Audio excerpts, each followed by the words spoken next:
Assalamualaikum. Nah, aku balik lagi ya. Nah, di video kali ini aku itu pengen ngebahas tentang penyakit asma. Nah, jadi di sini aku itu punya penyakit asma dan di sini aku pengen sharing ke kalian apa sih yang harus aku lakuin kalau asma aku sedang kumat. Nah, jadi buat kalian tonton video ini sampai selesai, jangan di-skip, jangan lupa di-subscribe. Terima kasih. Nah, buat kalian yang ngerasa kena asma atau punya penyakit asma, kalian itu pasti kesiksa banget pas lagi kumat kan? Bener-bener kayak ikan kurang air. Nah, jadi di sini selama aku hidup, umur aku sekarang 30 tahun. Tetapi waktu umur dari SD sampai SMA, aku itu nggak pernah divonis sama dokter aku itu mengidap penyakit asma.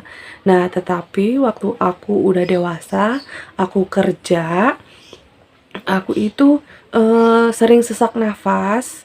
Mungkin karena aku itu kecapean kerja, terus lingkungan yang aku tempatin waktu itu banyak debu, jadi mungkin asmanya aku itu bener-bener sering kambuh. Jadi waktu aku pas lagi berobat, dokter itu bilangnya gini, jadi dari dokter itu di klinik ya, klinik Melati kalau nggak salah di Wanaherang. Di situ aku baru tahu kalau aku itu mengidap asma dan selama ini aku itu nggak pernah ngerasa diri aku ini apa sih namanya punya asma. Jadi waktu dokter itu bilang gini, katanya kamu itu mengidap asma, kata dia gitu. Kata si dokter bilangnya gini, apa sih namanya? Kamu itu kalau lagi punya pikiran, harus punya teman untuk mencurahkan, untuk curhat lah intinya. Nah, berhubung aku divonis asma, aku tuh kayak kaget, aku tuh kayak kesel, aku itu kayak marah, terus aku spontan bilang, aku itu nggak butuh temen buat cerita kayak gitu, aku nggak kenapa-napa. Nah, si dokter itu marah sama aku, katanya aku ini takabur, nah kayak gitu.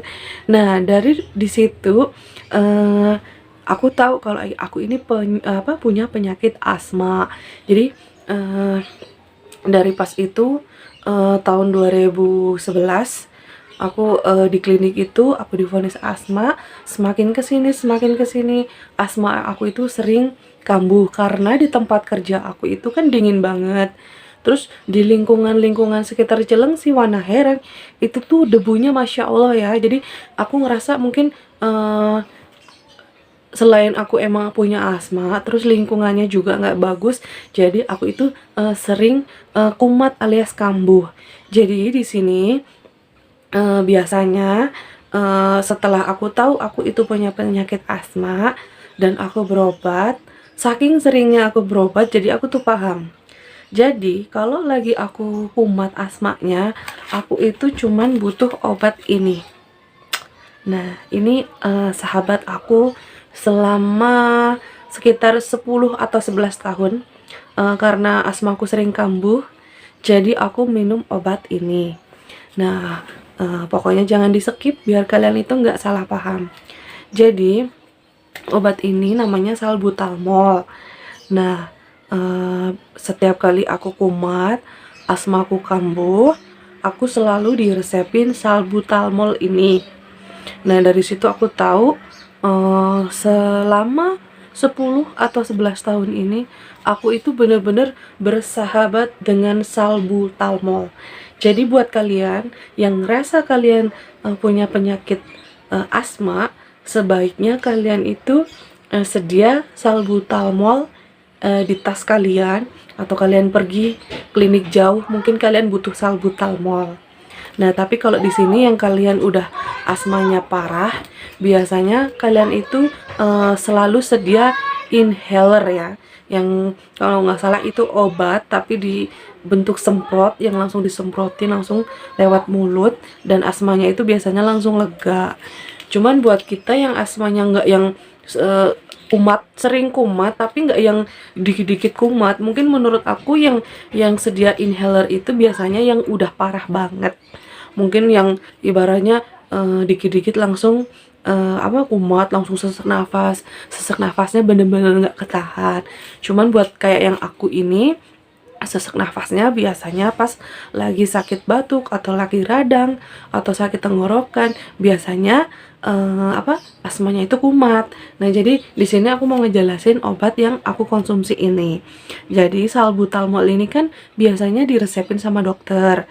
Jadi aku tahu, oh ternyata ini nih obat seseknya. Jadi sekarang aku harus sedia obat ini setiap saat. Jadi kalau pas aku lagi sesak nafas, aku itu minum cukup 1 kali hanya untuk membuka saluran pernafasan. Jadi enggak yang setiap hari minum, ini enggak. Jadi buat kalian perlu garis bawahi, aku nyetok ini dan diminumnya kalau pas lagi sedang sesak nafas. Terus diminumnya juga nggak yang sehari 3 kali atau diminum terus-terusan, enggak. Jadi waktu pas aku lagi sesak nafas aja. Jadi untuk membuka saluran pernafasan. Nah, kayak gitu. Nah, jadi sebenarnya aku baper. Aku stok obat salbutamol ini. Kan obat itu terkenal nggak bagus ya.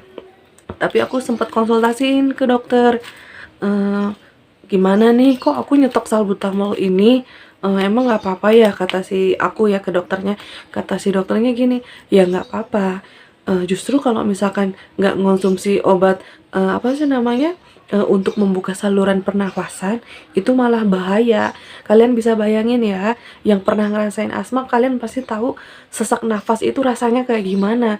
Jalan 2 langkah aja itu udah yang capek banget, apalagi naik tanjakan, ngangkat yang berat sedikit juga kalau pas lagi kita kumat, itu rasanya udah capek banget, dadanya itu sakit, kayak yang habis lari-lari, buat tarik nafas itu sakit, dan nafasnya itu bunyi.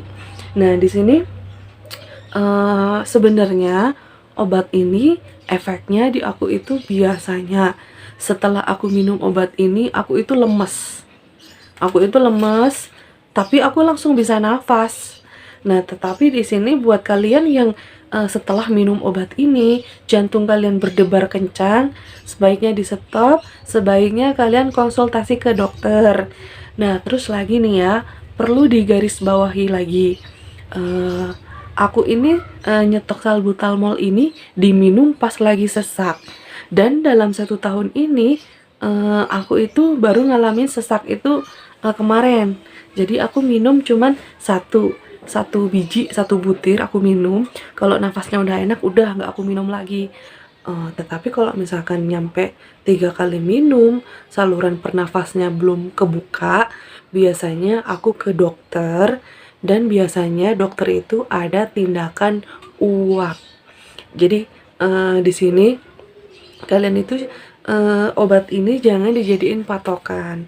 Jadi aku menyarankan kalau misalkan kalian yang punya penyakit asma, kalian itu sebaiknya nyetok obat ini kalau kalian lagi bepergian atau kalian lagi nginep, takutnya kliniknya lagi jauh atau tutup. Jadi obat ini adalah penolong pertama untuk membuka saluran pernafasan. Tetapi kalau misalkan minum nyampe 3 kali saluran pernafasannya masih nafasnya belum oke, biasanya aku ada tindakan uap. Jadi uap itu ada obat terus kita diuap. Biasanya efeknya itu aku biasanya mual, terus muntah. Kalau enggak nafasnya itu agak lega, biarpun nggak muntah, kebesokannya biasanya aku itu bakal ngeluarin kotoran kayak lendir, kayak dahak gitu, lewat ingus atau lewat mulut. Nah, kayak gitu. Nah, sama obat ini biasanya kalau misalkan kita minum, efeknya kalau di aku kan badannya lemes tapi langsung bisa nafas. Nah, tetapi keesokannya itu biasanya aku bakal kayak batuk, tapi bukan batuk gatel, tetapi lebih ke batuk pengen ngeluarin dahak yang pengen keluar aja gitu. Nah, sekarang gini aja ya, orang batuk sebenarnya itu reaksinya tubuh pengen ngeluarin benda yang ada di dalam tubuh, makanya dia batuk. Nah, rumusnya aja gitu kan. Kalau misalkan kita minum ini terus kita kayak batuk berdahak, berarti tubuh kita itu berusaha ngeluarin sesuatu yang membuat kita sesak nafas. Nah, kayak gitu. Kalau di ilmu kedokteran aku nggak ngerti ya. Yang jelas ini aku alamin kayak gitu. Jadi kalau misalkan aku lagi sesak nafas, biasanya aku minum obat ini. Biasanya minumnya cuma sekali, saluran pernafasannya langsung terbuka, langsung nafas lega. Tetapi kalau misalkan nafas aku masih kurang enak, biasanya sehari aku minum 2 kali atau 3 kali. Nah, tetapi kalau misalkan nyampe 3 kali saluran pernafasan aku belum oke, biasanya aku ke dokter. Nah, kayak gitu. Nah, tetapi kalau buat orang yang asmanya itu bener-bener parah, biasanya dia bakalan punya stok inhaler. Jadi obat yang disemprot ke mulut dan efeknya itu langsung bisa nafas detik itu juga. Cuman kalau kayak aku kan asmanya itu yang sering kumat tapi nggak yang kalau kumat langsung kayak ngap-ngapan bener-bener kayak gitu enggak. Jadi masih aman, jadi aku nggak butuh inhaler itu. Tetapi kalau buat yang udah parah banget, kalian itu yang wajib punya inhaler itu sebagai penolong kalian pas lagi nggak bisa nafas. Cuman kalau yang asmanya masih belum parah-parah banget, sesak nafas atau bunyi masih bisa beraktivitas, masih bisa nggak yang membahayakan banget, kalian itu butuh obat ini untuk membuka saluran pernafasan. Nah, kayak gitu. Nah, terusnya lagi nih, obat ini kan resep dokter. Biasanya obat ini sehari itu diminumnya 2 kali atau 3 kali. Nah, kayak gitu kan. Cuman berhubung aku ini kan obat ini kan aku beli nggak pakai resep dokter. Jadi obat ini aku minum pas aku lagi sesak nafas. Pas aku minum nafasnya udah enak, obat ini nggak aku lanjutin. Jadi jangan takut nyetok obat ini. Soalnya kenapa? Bukan masalah sok tahu ya. Jadi gini, obat ini kalian stok diminumnya pas lagi kalian itu sesak nafas. Nah, soalnya kenapa? Kayak aku nih ya, misalnya aku main ke gunung, mau pergi ke mana? Ke air terjun. Itu kan nanjak. Biasanya aku bakalan sesak nafas, muka aku tuh bakalan kayak pucet, udah kayak mayat hidup. Nafasnya itu udah susah banget dan aku butuh obat ini. Nah, tetapi kalau misalkan nggak minum obat ini setelah sesak nafas kita diem, minum air hangat terus kita bisa batuk, terus lendir itu bisa keluar, biasanya aku bakalan bisa nafas lega. Tetapi kalau misalkan aku nggak bisa ngeluarin lendir, aku bener-bener butuh obat ini buat ngebuka saluran pernafasannya. Nah, kayak gitu. Jadi dibilang tergantungan juga enggak, tetapi emang buat yang punya asma aku saranin kalian itu punya obat ini buat diminum pas kalian lagi sesek nafas aja, pertolongan pertama. Nah, sebenarnya asma itu kayak kita alergi. Jadi kalau misalkan kalian punya asma, kalian itu cuman bisa menghindari yang bikin kalian sesak nafas. Nah, misal gini ya, kata dokter juga, asma itu kan nggak bisa disembuhin, tetapi hanya menghindari hal-hal yang bisa membuat kalian sesak nafas. Misalnya olahraga berat, debu, kalian kecapean atau kedinginan. Nah, biasanya itu bakalan sesak nafas. Nah, terusnya lagi nih, kayak aku kalau ketawa kepingkal-pingkal, saking lucunya aku ketawanya nggak karuan, biasanya aku bakalan sesak nafas. Terusnya nih pengalaman, aku sama suamiku, aku pacaran, aku tuh pergi ke Curug Cilember.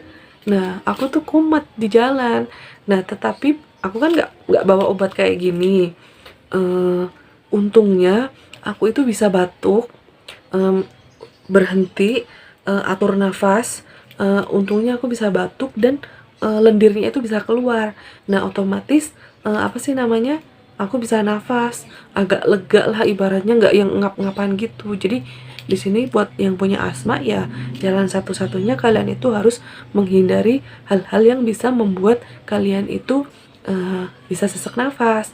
Terusnya lagi nih, buat yang punya asmanya parah, biasanya kalau kalian lagi stres, lagi pusing, lagi galau, kalian itu biasanya sesak nafas. Makanya dokter yang di klinik Melati itu tuh bilang ke aku, kamu kalau punya masalah harus punya teman, dicurhatin, jangan dipendam, soalnya nanti bisa sesak nafas. Nah kayak gitu. Jadi di sini aku cuma nyaranin obat ini tuh sebenarnya resep dokter, tapi ini bisa dibeli di apotek. Jadi kalian bisa stok obat ini diminumnya pas lagi kalian sesak nafas. Tetapi kalau misalkan kalian minumnya sampai 3 kali, saluran pernafasannya itu belum terbuka, kalian itu wajib ke dokter. Biasanya dokter itu ngasih tindakan uap. Terus setelah uap, obat ini juga bakalan dikasih, biasanya kayak gitu. Nah, terus yang lagi nih ya, apa sih namanya? Orang asma, sebenarnya orang asma itu beratnya harusnya ideal. Nah, berhubung aku nggak ideal, jadi kalau misalkan lagi kumat itu bener-bener berasa banget. Kalau cuman sekedar sesak nafas, terus nafasnya bunyi, masih bisa dikendaliin, itu masih oke lah. Minum 1 kali langsung kebuka. Tetapi kalau misalkan lagi parah, biasanya aku itu jalan 2 langkah, itu tuh dadanya sakit banget, rasanya udah yang kayak mau pingsan, kayak yang habis maraton, itu tuh rasanya kayak gitu. Nah, kalau misalkan aku yang pas lagi kayak gitu, biasanya aku itu wajib ke dokter, dan aku biasanya diuap sama si dokternya. Terusnya lagi nih ya, kalau misalkan aku salah makan, aku kan bakalan sakit tenggorokan. Biasanya aku bakalan cepet-cepet ngobatin sakit tenggorokannya itu. Soalnya kenapa? Kalau misalkan apa sih namanya, sakit tenggorokan gak cepet-cepet diobatin, biasanya kan bakalan jadi batuk, kalau nggak flu ya kan. Nah, biasanya kalau misalkan aku sakit batuk atau flu, biasanya asma aku tuh biasanya ngikut. Jadi makanya kalau pas aku lagi sakit tenggorokan, biasanya aku cepet-cepet ngobatin biar nggak batuk. Nah kayak gitu. Nah, selama aku nikah sama suamiku, aku kan tinggal di puncak, udaranya tuh bagus, debunya juga nggak ada. Jadi selama aku tinggal di sini 5 tahun, aku tuh baru kumat lagi kemarin, sama pas waktu lagi hamil. Nah, perlu digaris bawahi ya, buat kalian yang punya asma terus kalian itu hamil, please kalian itu nggak boleh minum obat ini sembarangan. Jadi kalian itu wajib ke dokter. Nah, kalau lagi hamil, kalian itu nggak boleh minum obat sembarangan. Jadi waktu aku hamil Bintang, kemarin aku ceritanya kan kumat tuh asmanya.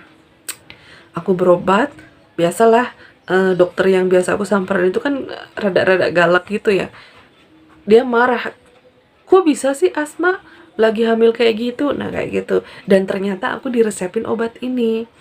Nah tapi berhubung aku bilang waktu hamil aku diresepin obat ini pas lagi kena asma, kalian jangan sampai kalian minum tanpa resep dokter kalau kalian lagi hamil. Tetapi kalau kalian nggak lagi hamil, minum obat ini nggak masalah, diminum untuk membuka saluran pernafasan aja. Tetapi kalau misalkan minum nyampe 3 kali, saluran pernafasannya belum oke, kalian wajib ke dokter. Nah kayak gitu ya. Aku nggak ngilang-ngilangin ya, obat ini tuh bener-bener penolong banget. Jadi kalau misalkan aku lagi sakit batuk, aku tuh sesak nafas, aku minum obat ini untuk membuka saluran pernafasannya aja. Setelah itu obat itu nggak aku lanjutin lagi. Jadi sifatnya untuk membuka saluran pernafasan aja. Kalau misalkan udah batuk, udah bisa ngeluarin kotoran, itu rasanya enak banget. Kayak dulu nih ya, aku pernah zaman belum nikah, aku asmanya kumat parah. Aku diuap, terus aku juga minum obat ini selama 2 minggu. Aku tuh keluar kotoran kayak orang batuk, kayak dahak gitu ya. Kadang keluar dari ingus juga. Bisa bayangin ya, kalau orang flu, orang batuk, berdahak, dia bisa kan ngeluarin kotorannya itu.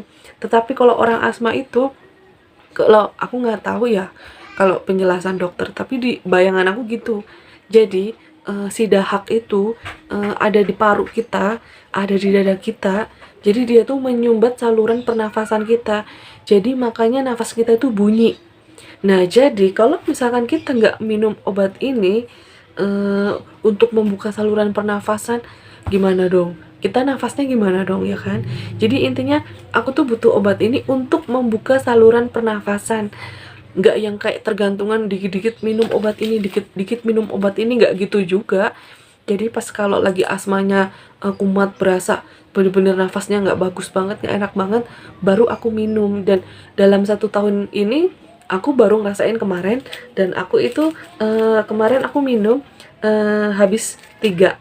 Ini sekarang udah enak, tinggal ngeluarin kayak dahak-dahak gitu. Nah, aku nggak ngerti ya video kali ini bermanfaat atau enggak, aku juga nggak ngerti karena aku nggak tahu ilmu kedokterannya. Yang jelas yang aku rasain tuh kayak gitu. Terima kasih udah nonton video ini sampai selesai.